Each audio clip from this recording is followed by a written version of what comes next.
চলতি মাসের 17 তারিখ থেকে বহরমপুর স্টেডিয়ামে শুরু হয়েছে কোচদের প্রশিক্ষণ। ইন্ডিয়ান ফুটবল ফেডারেশন ও ওয়েস্ট বেঙ্গল স্পোর্টস ফেডারেশন এই প্রশিক্ষণ শিবিরের আয়োজন করেছে।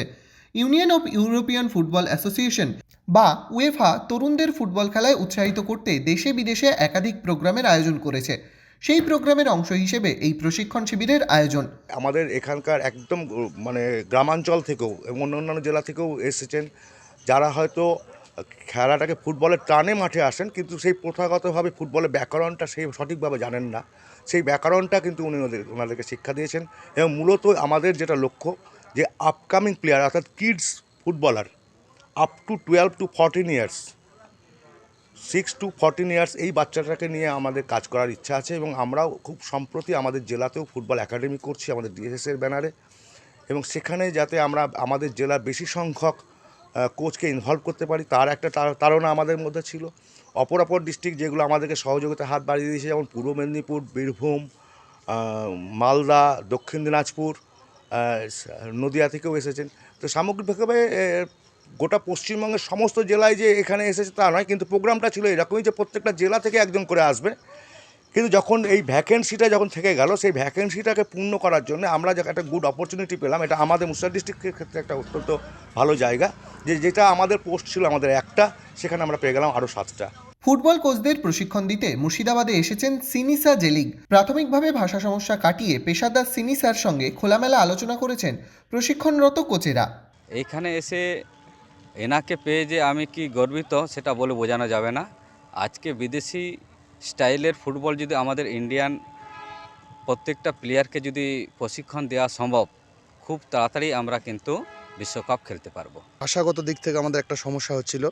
একজন প্রথম দিন তো ট্রান্সলেট করার জন্য ছিল, পরে সেটা আমরা ধীরে ধীরে রপ্ত করে নিয়েছি এবং আগেও ট্রেনিং করিয়েছি, কিছু ইংলিশ জানা ছিল, সেটাতে আমাদের সুবিধা হয়েছে। তো আমরা যতটুকু পারি বাচ্চাদের যেভাবে করানোর যতটা দরকার ততটাই করি। এবার এখানে আমরা এসেছিলাম যে ট্রেনিংয়ের জন্য, কোচেস ট্রেনিংয়ের জন্য। তো আমরা অনেক কিছু শিক্ষা পেলাম, কারণ আমরা যেটা জানতামই না কিছু। তো আমাদের সার্বিয়া থেকে যিনি এসছেন কোচ, আর মলয় সেনগুপ্ত স্যারও ছিলেন, তাদের কাছ থেকে আমরা বিভিন্ন ধরনের অনেক কিছু জানতাম, যেটা আমরা কিচ্ছুই জানতাম না।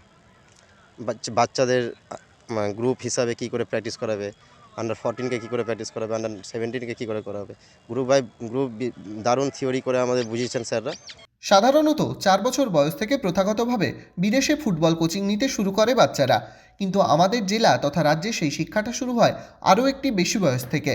ছোট বয়সে যারা কোচিং নিতে আসে তারা সমবয়সের তুলনায় বেশি বয়সের সঙ্গে খেলা শেখে। এর ফলে ভারসাম্যের অভাব হয়। সেটা যাতে না হয় তাই শিখিয়েছেন সিনিসা। আমরা জেনারেলি 8 বছরের ছেলেপিলে খুব রেয়ার পাই।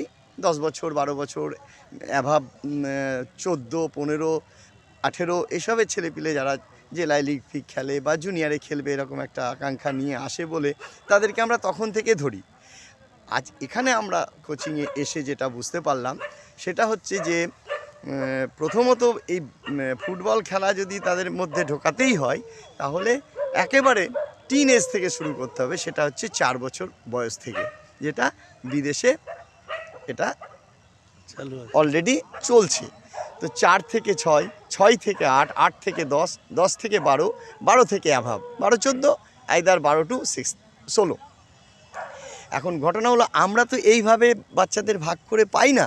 আমরা হয়তো 2টো 8 বছরে পেয়েছি, তো 6টা 10 বছরের, বাকি হয়তো সব 14 বছরে। আমরা একসঙ্গে মিক্সিং ফুটবল খেলাই, এটা করা যাবে না, এই ধারণা আমাদের ছিল না।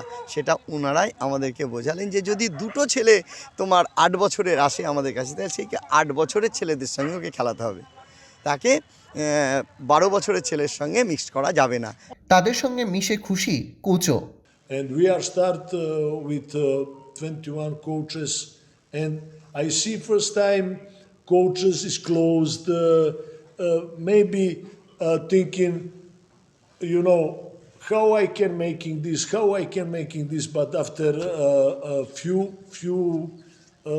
training hours, we are start to open this, how is possible to making, and we are making this program day per day. You know, I need time to go inside and to be friendly, to open all coaches to start to learn.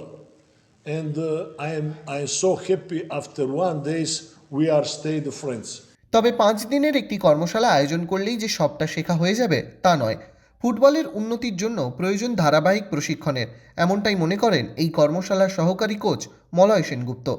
একটা স্টেটের football, তো একটা স্টেটের ফুটবলকে জনপ্রিয় করতে গেলে বা সেই জনপ্রিয়তাটাকে ধরে রাখতে গেলে শুধু প্লেয়ার উঠলে তো হবে না, ক্লাবগুলোরও অনেক ভূমিকা আছে। সেই প্লেয়ারগুলো কোথায় করে খাবে, সেই প্লেয়ারগুলোকে প্ল্যাটফর্ম দিতে হবে। কিন্তু কলকাতার যে বড় ক্লাব, তাদের সেই ভূমিকাটা কিন্তু নেই, বর্তমানে নেই। তারা কি বলছে, আমাদের কাছে কোয়ালিটি প্লেয়ার আসছে না। ঠিক আছে, আমি মেনে নিচ্ছি কোয়ালিটি প্লেয়ার আসছে না। এইবারে মেন প্রবলেম হচ্ছে আমাদের যে জেলাগুলো আছে সেইখানে আমাদের কোচেস এডুকেশনটা অনেক কম, বাংলার কোচেস এডুকেশনটা কম। আজকে যেখানে আপনি গোয়াতে 40 জন প্রো লাইসেন্স আছে, বাংলায় 1 জন মাত্র প্রো লাইসেন্স আছে। ঠিক আছে, তাহলে আমাদের এডুকেশনটা কম। গোয়ার প্রত্যেকটা ভিলেজ ওয়াইজ একটা করে A licence coach, B licence coach আছে, আমাদের এখানে নেই। আজকে কলকাতা কেন্দ্রিক ফুটবল হলে কি করে হবে? কলকাতা কেন্দ্রিক ফুটবল হলে তো ফুটবল ডেভেলপ হবে না। আজকে যদি বলেন, দাদা আছেন, দাদা আইএফের ভাইস প্রেসিডেন্ট, দাদাও উনি ভালো বলতে পারবেন। আজকে কলকাতার ময়দানগুলোতে কারা খেলছে? হাওড়া, হুগলি, দক্ষিণ 24 পরগনা, উত্তর 24 পরগনা। এটা তো ফুটবল নয়।